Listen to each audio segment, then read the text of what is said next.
Les mêmes problèmes reviendront toujours sous différentes formes tant qu'on n'aura pas compris la leçon. Cette phrase, quand on la comprend, que ce soit dans notre vie personnelle ou dans nos finances, elle nous permet vraiment de prendre du recul parce qu'on réalise que souvent, quand on est bloqué dans certaines situations ou dans certains schémas, c'est parce que souvent on reproduit les mêmes erreurs, juste sous des formes différentes. Donc dans cette vidéo, on va voir ensemble comment atteindre nos objectifs financiers en évitant justement de reproduire à chaque fois les mêmes erreurs. Alors la première chose, trouver un sens nous permet de trouver les objectifs. Des fois on se dit bon, ça y est, là il faut que je me calme, il faut que j'essaye de beaucoup moins dépenser, il faut que j'essaye de faire attention à mon argent pour mettre de côté, etc.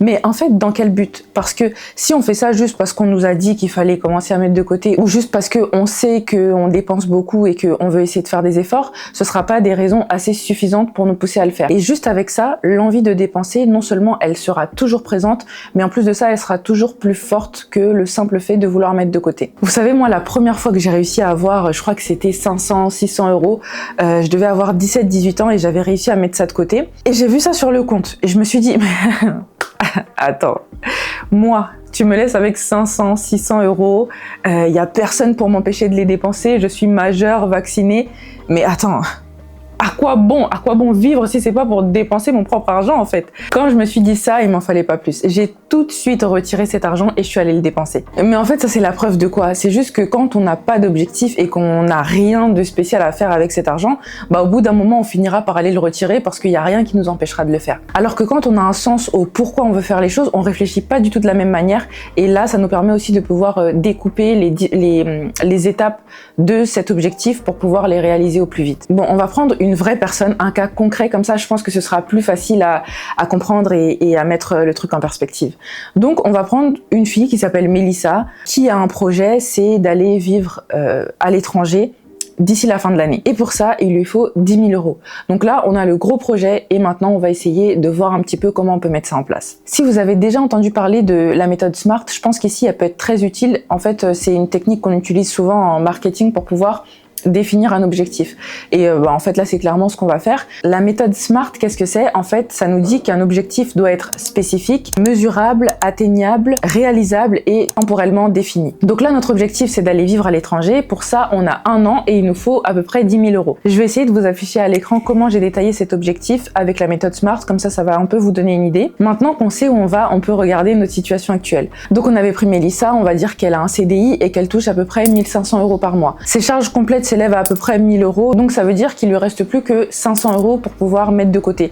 Sauf qu'elle sait que ce sera un peu compliqué parce que pour atteindre 10 000 euros en 1 an, il faut qu'elle mette à peu près 800 euros de côté par mois. Mais déjà à partir de là, elle part d'une base claire parce que elle sait ce qu'elle a, elle sait où elle veut aller, maintenant il faut juste trouver les méthodes pour pouvoir y aller. Et les solutions qu'elle devra mettre en place vont forcément lui imposer des sacrifices. Si c'est repartir vivre chez ses parents pendant un temps pour pouvoir mettre plus de côté, trouver une autre source de revenus pour compléter celle qu'elle a déjà, aller vivre en colocation pour pouvoir diminuer ses charges, ou changer complètement ses habitudes, c'est-à-dire ne plus sortir autant si elle avait l'habitude de sortir, ne plus commander des repas tout le temps si elle avait l'habitude de commander tout le temps. Et le fait aussi d'avoir une limite de temps, ça lui permettra de rester focus et motivé parce qu'il sait que c'est une situation temporaire. Comme je le disais tout à l'heure, le fait de mettre de côté sans objectif, ça peut être très compliqué. En tout cas, moi je pense que c'est vraiment compliqué de faire ça parce qu'en fait, il n'y a aucun frein pour nous empêcher de dépenser notre argent. Et si on est quelqu'un d'assez dépensier, il y aura rien pour nous freiner en fait. Alors que là, on a un projet, on sait qu'on a une date limite pour l'atteindre et il y a un rappel à l'ordre. Il y a quand même quelque chose qui nous dit bon, écoute ma belle, dans 1 an là, tu dois sortir du territoire, donc tu peux pas te permettre de dépenser comme tout le monde, tu peux pas te permettre toi aussi comme tes copines d'aller tous les week-ends sortir, etc. parce que tu as des objectifs à atteindre et ces objectifs doivent se réaliser dans 1 an. Bon, après il y a peut-être des gens pour qui ça a marché, mais en tout cas je vous avoue que moi personnellement je pourrais pas tenir. Et d'ailleurs là je parle d'un grand projet comme le fait d'aller vivre à l'étranger, mais tout peut être un objectif. Donc même les personnes qui n'ont pas forcément d'ambition particulière ou de gros projets, il y a forcément des choses qu'ils veulent. Ça peut être le fait de ne plus vouloir se lever tous les matins pour aller faire un travail qui nous plaît pas forcément juste parce qu'il faut manger et parce qu'il faut payer ses factures, ou de vouloir financer les études de ses enfants, ou encore de vouloir prendre sa retraite à 40 ans, ou on peut être également motivé par le fait de tout simplement vouloir aider sa famille sans pour autant que ça devienne contraignant et que ça ne pèse sur nos épaules au quotidien. Parce que ça, je sais aussi que ça peut être un gros sujet dans les familles africaines. Souvent quand on est en France et qu'on a un travail et qu'on a de la famille qui est restée en Afrique, on a souvent des sollicitations pour les aider, pour envoyer de l'argent, et ça peut peser dans notre quotidien parce qu'ils se disent peut-être qu'on a une situation meilleure qu'eux, et c'est aussi souvent le cas. Et bien que notre situation soit souvent meilleure que la leur, et elle nous impose aussi d'avoir de plus grandes dépenses, et on a aussi des objectifs personnels qu'on souhaite atteindre, sauf que le fait d'être entre guillemets bloqué par le fait de devoir leur envoyer chaque mois de l'argent, et parfois beaucoup d'argent, ça nous empêche non seulement de pouvoir atteindre nos objectifs, mais ça nous met aussi parfois dans des situations de stress parce que évidemment il faut leur envoyer de l'argent et tout ça et tout ça.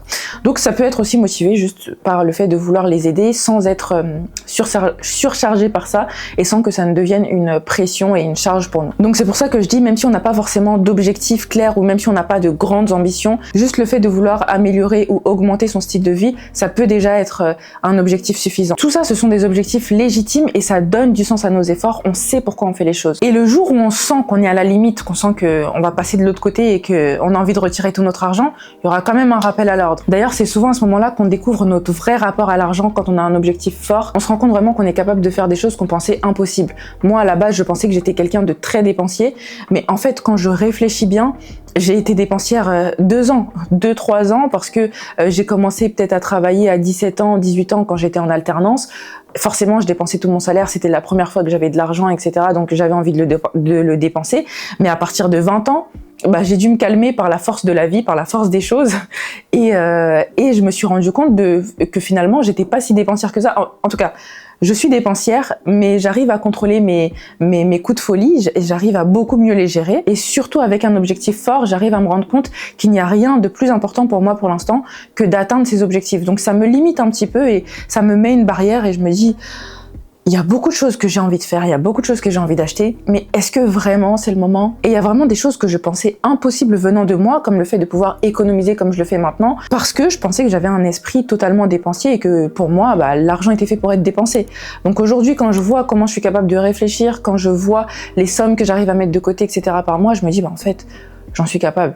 La deuxième chose, ça va un petit peu avec, mais c'est le fait d'être investi comme si on n'avait pas de plan B. Parce que si on commence en se disant que dans tous les cas on va pas y arriver, on n'y mettra jamais les mêmes efforts et on mettra pas les mêmes moyens en place pour atteindre ses objectifs. Le but, c'est pas non plus de se sacrifier pour pouvoir atteindre tous ces objectifs. Il y a toujours des moyens de pouvoir réajuster les choses si on voit que ça devient trop compliqué pour nous, mais c'est juste des réajustements. Nos objectifs, ils restent en place et on essaye toujours de les atteindre, on a toujours la même volonté, c'est juste qu'on essaye de réajuster un peu les choses. Après, il y a quand même un truc auquel il faut faire attention aujourd'hui parce que je pense qu'on est beaucoup dans ce truc-là de vouloir atteindre ses objectifs et tout. Quand on regarde les réseaux sociaux, tout le monde se fait des, comment on appelle ça, des bullet points ou quelque chose comme ça là pour pouvoir atteindre ses objectifs et tout. Mais il faut pas non plus ne plus manger, ne plus dormir, se sacrifier pour atteindre ses objectifs. Donc s'il y a des réajustements à faire parce qu'on voit que ça devient un peu trop compliqué pour nous, on peut faire ces réajustements. Si ça prend un peu plus de temps, que ça prenne un peu plus de temps, c'est pas très grave. Et je pense qu'il faut bien se mettre dans la tête que quand on garde cette volonté, même les obstacles, on va pas les accueillir de la même manière.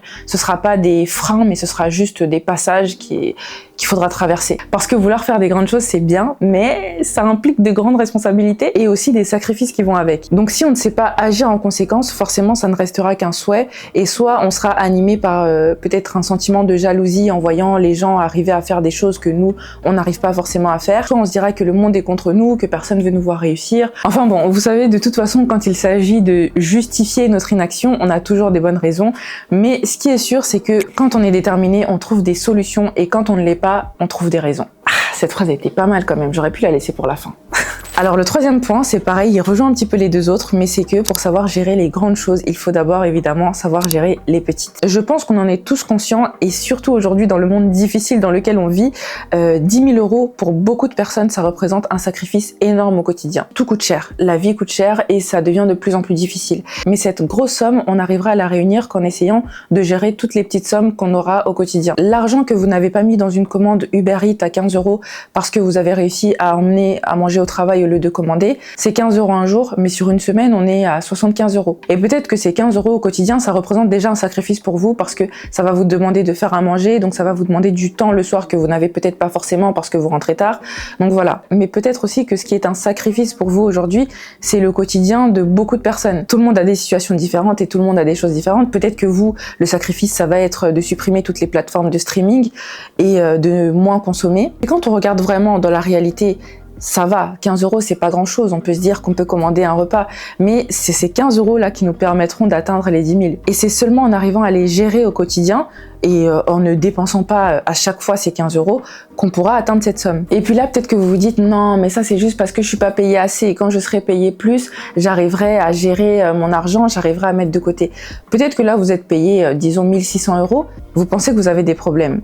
Mais en fait, là, vous avez juste des problèmes à hauteur de 1600 euros. Quand vous aurez 3000 euros, vous aurez bizarrement, bah tiens, vous aurez des problèmes à 3000 euros. Et puis même quand vous gagnerez 10 000 euros, croyez-moi, vous aurez des problèmes à 10 000 euros. Et chaque nouvelle situation vous trouvera avec son lot de dépenses à faire, surtout si en plus de ça, vous faites augmenter votre niveau de vie avec votre salaire. Dites-vous quand même qu'il y a des personnes qui gagnent entre 7 et 8 000 euros par mois, mais qui arrivent quand même à avoir du mal à joindre les deux bouts. Et pourtant, il y en a aussi qui gagnent 1300 euros et qui arrivent quand même à mettre même 50 euros de côté. Quand le but, c'est d'atteindre un objectif, on n'est pas pareil. Alors les croyances limitantes, ça aussi c'est vraiment une des choses qui peut vraiment nous empêcher d'atteindre nos objectifs. Ces croyances, elles sont souvent issues de notre éducation, de notre entourage ou de tout ce qu'on a entendu dans notre vie. Et elles nous empêchent de penser grand, justement parce qu'on est limité par ces croyances. Le fait de se dire par exemple, c'est banal, hein, mais le fait de se dire on pourra jamais devenir riche, c'est une croyance limitante. Le fait de penser qu'on ne peut pas faire une chose, c'est une croyance limitante. Parce qu'elles nous limitent. Ce genre de phrases, elles paraissent vraiment anodines, mais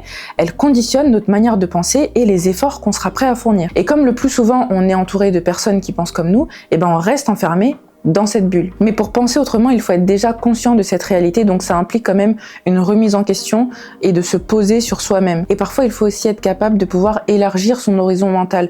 Vous savez, la dernière fois, pour vous raconter un petit peu ma vie, avant de terminer, peut-être qu'il y en a qui sont déjà partis depuis bien longtemps, mais bon bref, pour vous raconter un petit peu ma vie, la dernière fois, j'étais en train de parler avec des proches et on était en train de parler par rapport à l'éducation des enfants et tout ça, et en fait, on savait que nous, il y avait des informations qu'on n'avait pas forcément eues. Moi, par exemple, pour mon cas, je ne connaissais pas les grandes écoles, etc.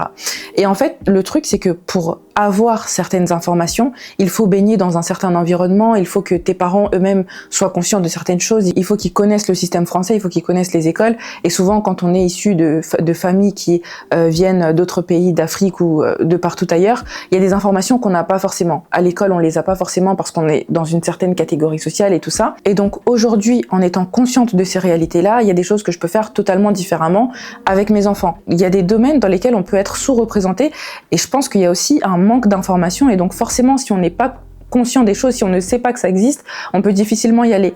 Et même là, pour pouvoir éduquer correctement un enfant, ça implique pas juste l'éducation, merci, au revoir, bonjour, ça implique bien plus que ça, les études qu'il sera amené à faire, c'est la manière qu'il aura de réfléchir, et ça implique du coup de s'éduquer soi-même et d'être conscient soi-même des choses. Je pense qu'en tant que parent, on a une responsabilité vis-à-vis de nos enfants, bien évidemment, mais aussi vis-à-vis de nous-mêmes, mais pour ça, ça implique quand même de se remettre en question et de savoir qu'on n'est pas parfait, qu'on a beaucoup de choses à apprendre, et qu'on doit donc parfois élargir notre champ de connaissances pour pouvoir leur donner le meilleur en fait.